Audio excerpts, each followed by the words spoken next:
Paranormal Activity, which is a 2007 American supernatural horror film written, produced, directed, photographed, edited by Oren Peli.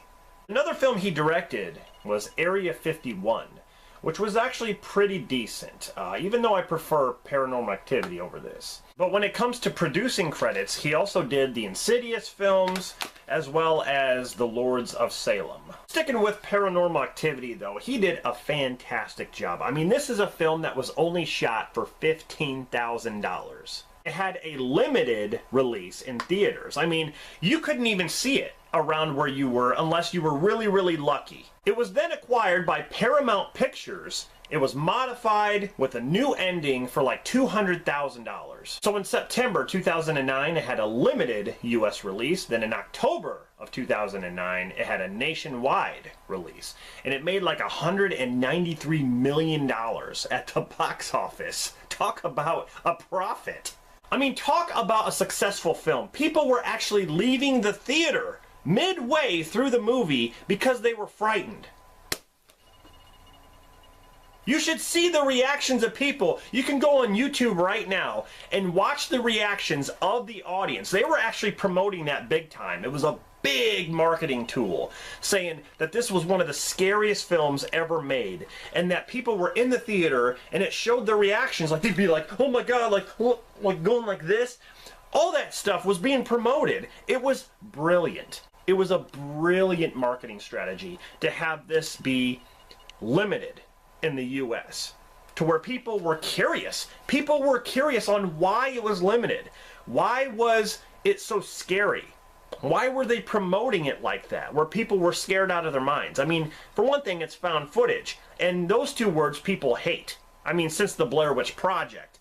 You know, people didn't really take that film seriously, and some people hate it, even though I really love the Blair Witch Project. It's probably my favorite found footage. But found footage, to some people, just doesn't really do it. So, this movie really boarded the hype train. I mean, it was hyped up big time. And I thought it delivered. Because once it had a nationwide release, that's when I saw it. And I really, really liked it. A lot of the things that happen in this film are experiences that I've had not quite to that extent. I mean, I know ghosts are real because of the experiences that I had, and with my cousin, he can tell you all about it.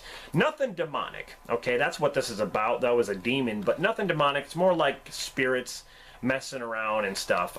You know, my cousin's old house, there was a lot of activity and stuff. But until you've been through it, I cannot really blame people to not believe in stuff like that.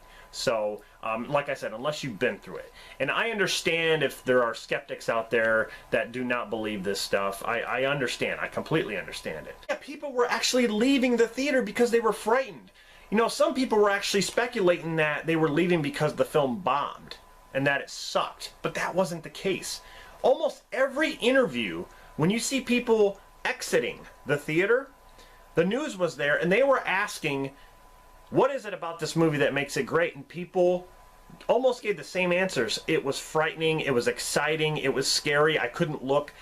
All that stuff. I thought this film did its job. I mean, really, it was so simple with only a few characters. I mean, you have Mika Sloat and Katie Featherston, who plays this couple that live in this really nice house, and they're being terrorized by this demonic presence. Now, it gets worse every single night, and that's why I relate it to the Blair Witch Project, because in that movie, every night seems to get worse. You know, it started with sticks breaking, then it started with loud noises and babies crying, and, you know, Josh disappears, and it just gets worse. So in this movie, you see the activity get worse every night. You know, maybe you'll see a light turn on and off, or maybe see the door sway back and forth, or maybe you'll hear footsteps and then banging on the walls and scratching noises and stuff like that. It just gets worse each night.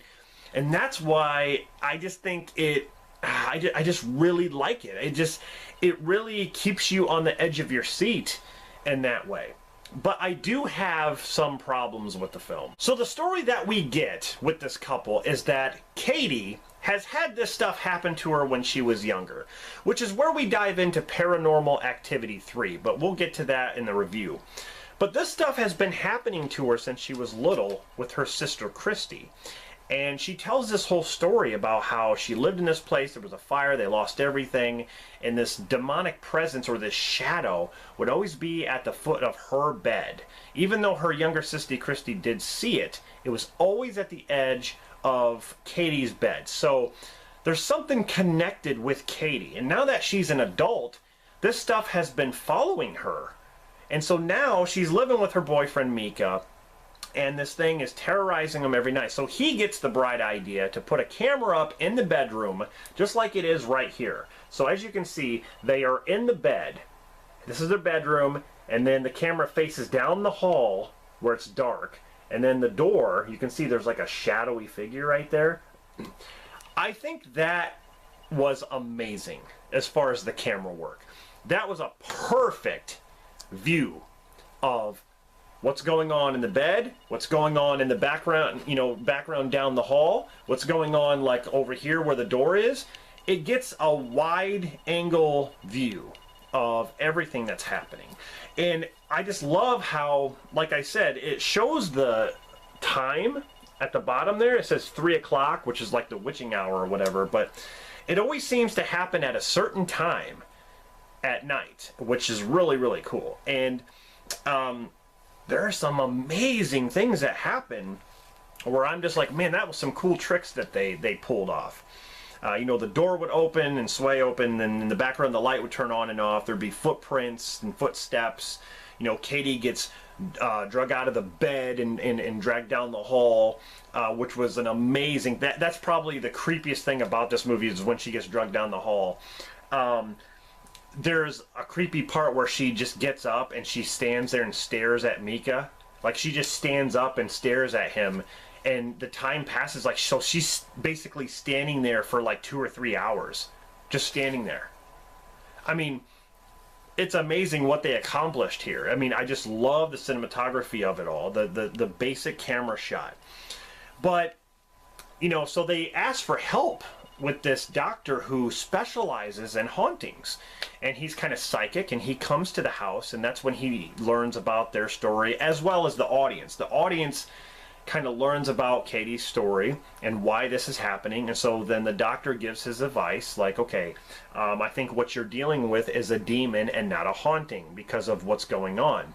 And so he gives them the name of a demonologist who can possibly help them get rid of this thing.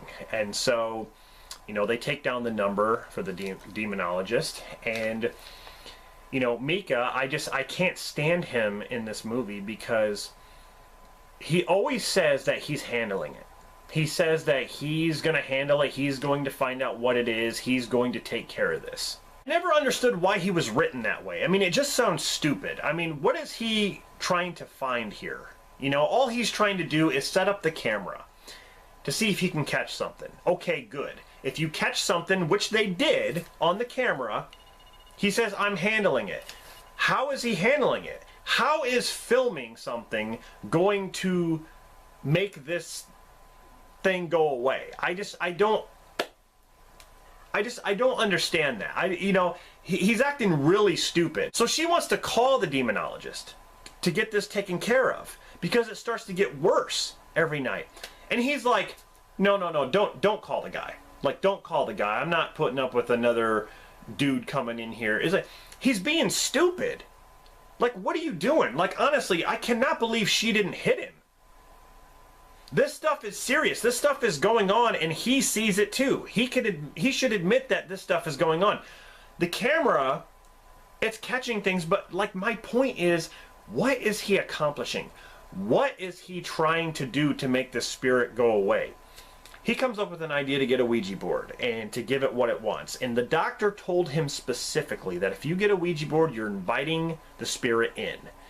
You're letting him in. And, when he's like, well, we'll just give the thing what it wants. And then the doctor says, well, what it probably wants is Katie. Duh. She gets drugged down the hall. He wants her. The demon wants her. The demon says her name. I mean, she says, I can hear my name being called out. And Mika's just sitting back, just like making jokes of the whole thing. His character was so, I wanted to punch him. I honestly wanted to punch him. He was acting so stupid in this movie, like, you're my girlfriend, and I'm gonna fucking take care of the problem. Like what? Putting baby powder on the floor to catch footprints? Okay, so he's being kind of like a ghost hunter. That's what he's trying to be, because he's trying to catch footsteps on the floor. He's trying to catch EVPs. He's trying to catch the door going back and forth, the light turning on. He's caught all that on film, and he's done nothing. Nothing. She wants to call the demonologist, and he just says no.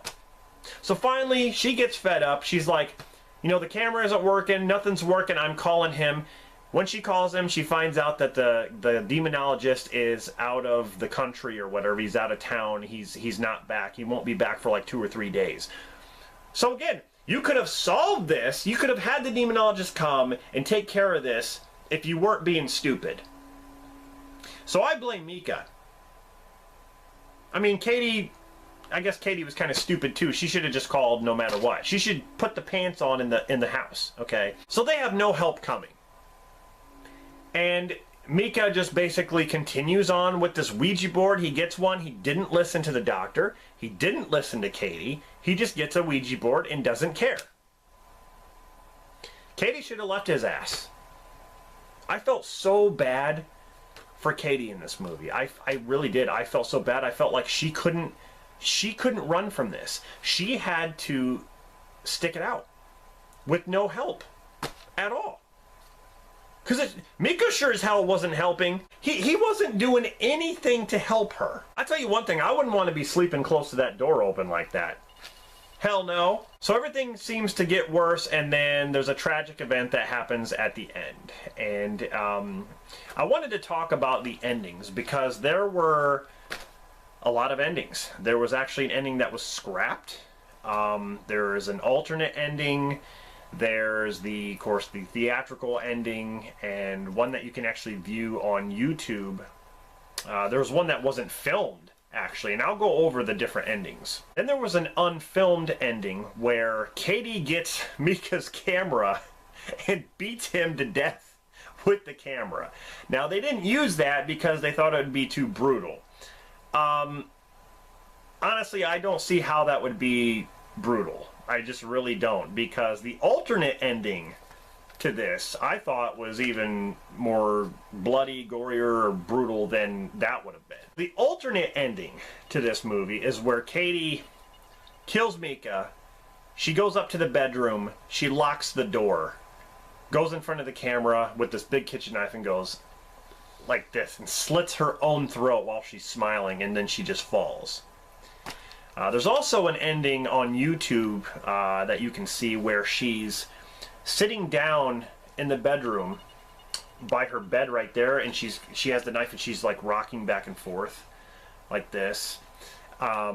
It's very quick, but the theatrical ending is where, she kills Mika downstairs. There's kind of like a tussle a little bit, and you can hear him yell like he got stabbed or killed.